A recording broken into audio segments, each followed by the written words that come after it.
अस्सलामुअलैकुम, खुशामदीद। अस्सलाम वालेकुम, क्या हाल है? उम्मीद है खैरियत से होंगे। अल्लाह पाक हम सबको अपने हिफ्ज़-ओ-मान पे रखे। आज का हमारा टॉपिक सरफेस टेंशन के फैक्टर के हवाले से है, लेकिन इस सरफेस टेंशन के फैक्टर से पहले 2 वीडियो और अपलोड है, जहां पर पहले वीडियो के अंदर डेफिनेशन, कॉन्सेप्ट, डेरिवेशन और सिंबल में बात की थी और अगले वीडियो के अंदर हमने यूनिट, डायमेंशन और कन्वर्जन में बात की थी। अगर ये दोनों वीडियो नहीं देखा है तो इसी वीडियो के अंदर इन वीडियोस का लिंक डिस्क्रिप्शन के अंदर ऐड कर दिया, वहां जाकर आप देख सकते हो। ये वाला जो वीडियो है स्पेशली खुसूसी तौर पर हमने फैक्टर अफेक्टिंग में बात करना है कि ऐसे कौन कौन से फैक्टर है जिसकी वजह से या तो सरफेस टेंशन बढ़ जाता है या तो सरफेस टेंशन कम हो जाता है। तो हमारे बुक के अंदर ज्यादातर 2 नजर आता है कि इंटरमॉलिक्यूलर फोर्स और टेम्परेचर, लेकिन जो हो सकता है मैंने इसके अंदर सारा लिख दिया है, क्योंकि एमसीक्यूज वगैरह के अंदर कोई सा भी आ सकता है। इंटरमॉलिक्यूलर फोर्स का है, नेचर ऑफ लिक्विड, एक ही जगह दोनों काउंट हो रहा होता है। इसके अलावा इंप्यूरिटीज की वजह से, टेम्परेचर है, विस्कोसिटी है और लेंथ की वजह से भी सरफेस टेंशन या तो बढ़ जाता है या कम हो जाता है। अगर आप लोगों ने डेरिवेशन वाला वीडियो देखा पहले पार्ट के अंदर, तो वहां पे लेंथ का क्या ताल्लुक था, वहां पे पूरा हमने ड्राइव करवाया था कि फॉर्मूला किस तरह से ड्राइव होकर आ रहा होता, सारी चीजें वहां पे मौजूद है। तो वो वाली वीडियो देखोगे तो लेंथ का आपको समझ में आ जाएगा। और एक चीज याद रखना, सरफेस एरिया पे डिपेंड नहीं कर रहा होता, इसलिए मैंने सारे फैक्टर यहाँ पे लिख दिए। कभी आपके एमसीक्यूज में आ जाएगा, पूछ लिया जाए कि बताइए कि इनमें से 4 लिख दिया जाए और एक सरफेस एरिया ऐड कर दिया जाए और आपसे पूछा जाए कि किसके अंदर या तो किस चीज की वजह से सरफेस टेंशन में कोई फर्क नहीं पड़ता है, तो वो एक सरफेस एरिया है जिसकी वजह से सरफेस टेंशन में कोई फर्क नहीं पड़ता है। इसके अलावा बाकी चीज में फर्क पड़ रहा होता है, या तो बढ़ जाता है या तो कम हो जाता है। तो सबसे पहले हम इंटरमॉलिक्यूलर फोर्स को देखते हैं। तो इंटरमॉलिक्यूलर फोर्स कहो या लिक्विड, नेचर ऑफ लिक्विड, क्योंकि हर लिक्विड का अपना अलग अलग नेचर होता है। हर लिक्विड के अंदर कोई ना कोई इंटरमॉलिक्यूलर फोर्स होता है। इंटरमॉलिक्यूलर फोर्स कौन सा है, तो भाई 5 हमारे चैनल के अंदर मौजूद है। डाइपोल डाइपोल आ जाएगा, हाइड्रोजन बॉन्डिंग आ जाएगा, इंड्यूस डाइपोल, मुख्तलिफ तरह के इंटरमॉलिक्यूलर फोर्स होते हैं।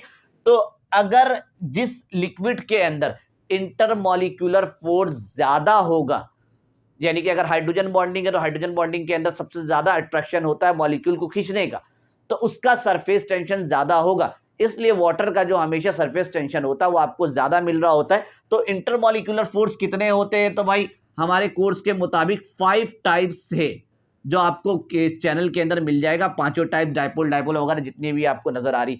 तो जिस लिक्विड के अंदर इंटरमॉलिक्यूलर फोर्स अगर ज्यादा हो जाए, इंटरमॉलिक्यूलर फोर्स बढ़ेगा तो सरफेस टेंशन भी बढ़ेगा। दोनों का एरो ऊपर की तरफ दिख रहा है, तो हम यूं लिख सकते हैं कि surface tension is directly proportional intermolecular force. ये हो गया डायरेक्ट रिलेशन इसके अंदर। इसके अलावा नेचर ऑफ लिक्विड, तो अब इसके साथ साथ ना लिक्विड का नेचर, कुछ लिक्विड जो होता है वो पोलर होता है, कुछ लिक्विड होता है नॉन पोलर होता है। तो अगर हम इसको और डिवाइड कर दे भाई 2 हिस्सों में, भाई लिक्विड का, कि एक पोलर और सेकंड वाला हमारे पास नॉन पोलर, तो किसका सरफेस टेंशन ज्यादा होगा, तो पोलर के अंदर चार्जेस होते हैं, पार्शियल पॉजिटिव और पार्शियल नेगेटिव। जब पॉजिटिव नेगेटिव चार्ज होगा तो इसका मतलब है कि वहां पे इंटरमॉलिक्यूलर फोर्स भी ज्यादा होना चाहिए। जब इंटरमॉलिक्यूलर फोर्स ज्यादा होगा तो सरफेस टेंशन भी ज्यादा होगा।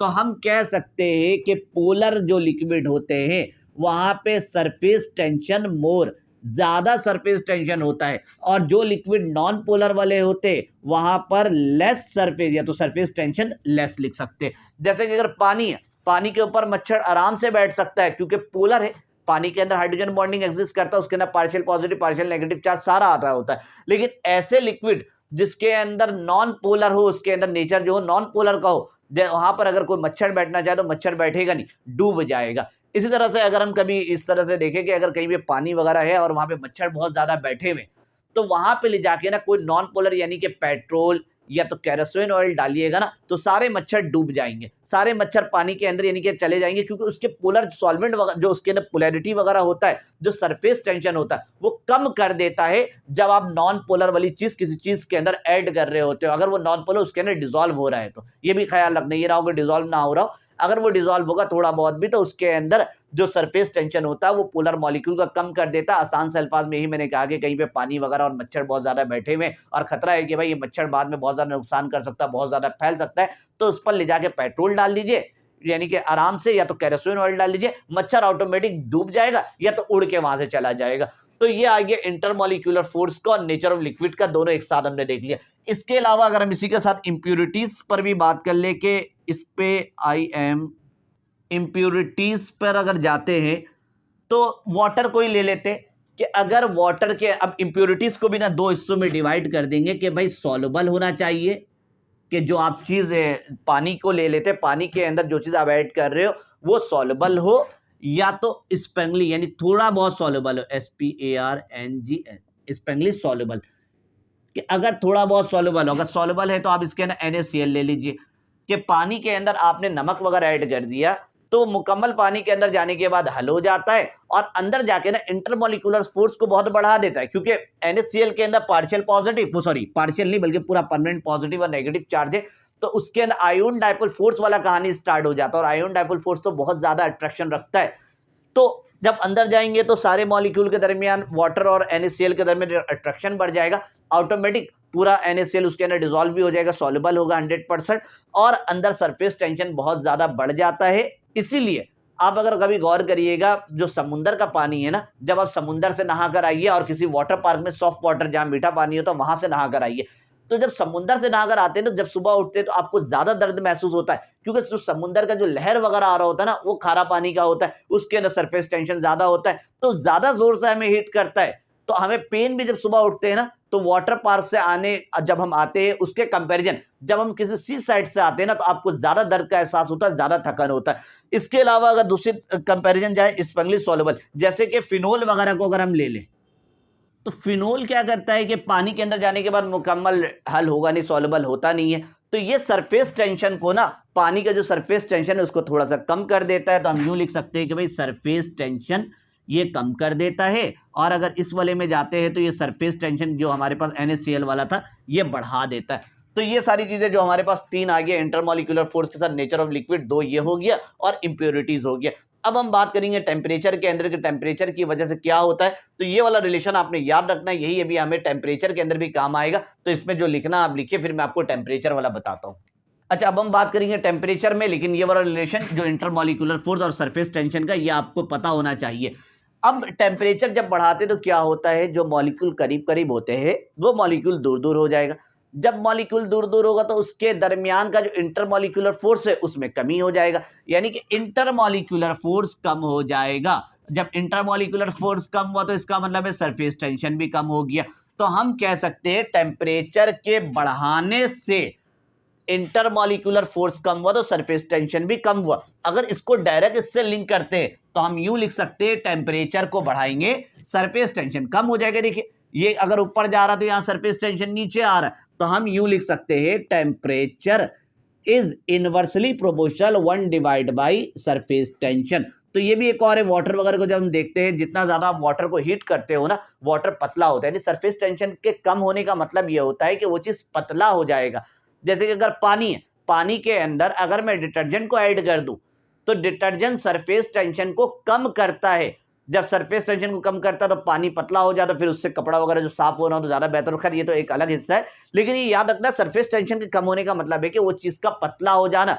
अब अगर मैंने टेम्परेचर को कम किया, ये अगर मैं इसको यहां पर उल्टा कर दूं कि भाई अगर मैंने टेम्परेचर को कम कर दिया तो सरफेस टेंशन बढ़ जाएगा। टेम्परेचर कम करने का मतलब है कि पानी को मैं ठंडा करूंगा ना तो पानी थोड़ा सा गाढ़ा हो जाता है, इतना आपको फील नहीं होता है। लेकिन अगर आप 2 डिग्री में पानी को चेक करो और 90 डिग्री में पानी को चेक करो, तो 2 डिग्री वाला जो पानी है ना वो थोड़ा सा गाढ़ा होगा। गाढ़ा होने का मतलब वहां सरफेस टेंशन ज्यादा होगा। 90 डिग्री वाला जो पानी होता है वो थोड़ा पतला हो जाता है। पतला होने का मतलब है वहां सरफेस टेंशन कम हो गया, क्योंकि मॉलिक्यूल दूर दूर हुआ है। तो ये आपका एक और फिनोमिना आता है यहाँ पर, टेम्परेचर और सरफेस टेंशन के दरमियान क्या रिलेशन बनता है। इसके अलावा अगर हम विस्कोसिटी वगैरह के, भाई जो लिक्विड बहुत ज्यादा विस्कस होता है तो कहा जाता है उसका सरफेस टेंशन ज्यादा होता है। आप यूं लिख सकते हो एक और के भाई विस्कोसिटी का भी इसके साथ जो रिलेशन बनता है वो होता है डायरेक्ट रिलेशन, कि जो लिक्विड बहुत ज्यादा विस्कस होगा तो उसका सरफेस टेंशन कहा जाता है। अगर बहुत ज्यादा विस्कस है ना तो इसका मतलब है कि मॉलिक्यूल एक दूसरे को बहुत मजबूती से घेरा हुआ है, फोर्स ज्यादा है तो मॉलिक्यूल को करीब करीब किया हुआ है। जब इंटरमॉलिक्यूलर फोर्स बढ़ जाएगा तो वहां सरफेस टेंशन भी बढ़ जाना चाहिए। तो हम ये कह सकते हैं विस्कोसिटी के बढ़ने से सरफेस टेंशन बढ़ जाता है। विस्कोसिटी ज्यादा है तो इसका मतलब इंटरमॉलिक्यूलर फोर्स ज्यादा है। इसका बेहतरीन एग्जांपल हम ले लेते हैं मरकरी का। कि मरकरी आपके पास, अब मरकरी क्या जो थर्मामीटर के अंदर होता है, जो कि आपको विस्कस लिक्विड होता है, मरकरी के अंदर इंटरमॉलिक्यूलर, बल्कि इंट्रामॉलिक्यूलर उसका भी बाप होता है। इंटरमॉलिक्यूलर तो मामूली होता है, इंट्रामॉलिक्यूलर ज्यादा अट्रैक्शन रखता है। और अगर मरकरी है तो मरकरी के अंदर जो बॉन्ड एग्जिस्ट करता है इंट्रामॉलिक्यूलर का, मेटालिक बॉन्ड एग्जिस्ट करता है, तो वो विस्कस है, ज्यादा उसके अंदर अट्रैक्शन है। तो जब अट्रैक्शन ज्यादा होगा तो मॉलिक्यूल करीब करीब आएंगे तो विस्कस हो जाएगा, यानी उसकी विस्कोसिटी ज्यादा होगी, विस्कोसिटी ज्यादा होगी तो सरफेस टेंशन बढ़ जाएगा, यानी मॉलिक्यूल करीब करीब आएगा तो इंटरमॉलिक्यूलर फोर्स बढ़ गया। इंटरमॉलिक्यूलर फोर्स बढ़ा तो इसका मतलब है वो लिक्विड गाढ़ी हो गई, गाढ़ी हुई तो वहां पे, यहां से आप देख लो इंटरमॉलिक्यूलर फोर्स बढ़ा तो सरफेस टेंशन बढ़ा। आप यहां से देख लो कि भाई जब मॉलिक्यूल करीब करीब आया तो गाढ़ा हो गया, गाढ़ा होने की वजह से सरफेस टेंशन भी हमारे पास इंक्रीज हो गया। तो ये भी आपने याद रखना, भले आपके बुक के अंदर नहीं होता लेकिन आपको पता हो तो बहुत अच्छी बात है, ताकि एप्टीट्यूड वगैरह के अंदर आपको किसी मुश्किलात का सामना ना करना पड़े अगर कोई ऐसा ऑप्शन 4-5 में से एक आ जाता है। इसके अलावा लेंथ की तरफ अगर हम जाए तो लेंथ को समझने के लिए आपको फिर ये वाली वीडियो जो पहला पार्ट है डेरिवेशन वाला, वहां आपको देखना पड़ेगा। वहां मैंने आपको पूरा ड्राइव करके दिखाया था कि भाई ये फोर्स इज डायरेक्टली प्रोपोर्शनल जो होता है लेंथ के होता है, पूरा वहां पे अलग अलग मैंने कर करके दिखाया था कि भाई लेंथ जब जो छोटा होता है तो वहां पे फोर्स जो लग रहा होता है नीचे की तरफ वो कम लग रहा होता है, जब फोर्स ज्यादा हो जाता है तो वहां, सॉरी लेंथ ज्यादा हो जाता है, यहाँ पे लेंथ अगर मैं 4 लिख लूँ, यहाँ पे लेंथ अगर मैं 6 लिख लूँ, तो यहाँ पे नीचे की तरफ जो फोर्स लग रहा होता है वो ज्यादा लग रहा होता है। जितना ज्यादा मॉलिक्यूल्स को नीचे की तरफ खींचेगा उतना ज्यादा सरफेस टेंशन बढ़ जाता है। ये वाली वीडियो अगर आप देख लीजिएगा पहले पार्ट के अंदर तो आपको सारा कुछ क्लियर हो जाएगा।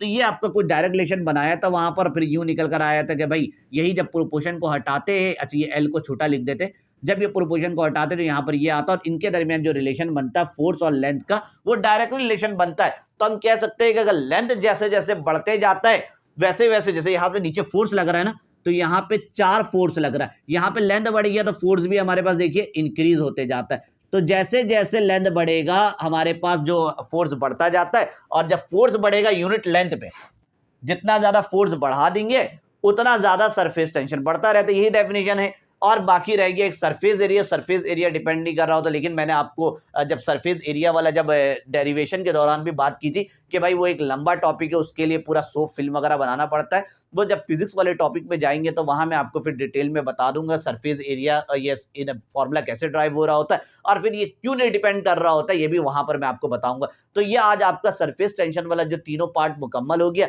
आपका पहले पार्ट के अंदर ये 3 चीज है, ठीक है, और दूसरे पार्ट के अंदर ये 3 चीज है, और फिर जो आखिरी पार्ट चल रहा है इसके अंदर ये मुकम्मल हो गया। अच्छा, टेम्परेचर से रिलेटेड एक छोटी सी चीज मेरे दिमाग से निकल गई थी, तो वो देखते हुए जाएं कि टेम्परेचर के बढ़ाने से सरफेस टेंशन कम होता है, ये तो क्लियर है, ये हटा देता हूं, ये बस रिलेशन याद रखता हूं कि टेम्परेचर बढ़ाइएगा तो सरफेस टेंशन कम हो जाएगा।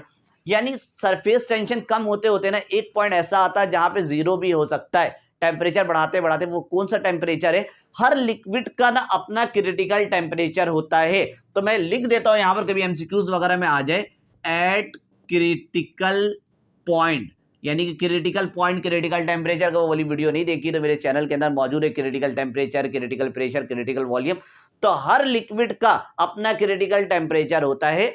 उस क्रिटिकल टेम्परेचर के अंदर eight critical point surface tension will be 0। तो ये एक चीज याद रखिएगा कि हर लिक्विड का अपना क्रिटिकल जो टेम्परेचर होता है, उस क्रिटिकल टेम्परेचर के अंदर उस लिक्विड का सरफेस टेंशन 0 हो सकता है। तो ये आपको एक छोटा सा हिस्सा मैं भूल गया था, तो मैंने आपको दोबारा याद आया तो मैंने आपको बता दिया। तो मिलते हैं आपसे आगे की वीडियो में, तब तक के लिए अल्लाह हाफिज।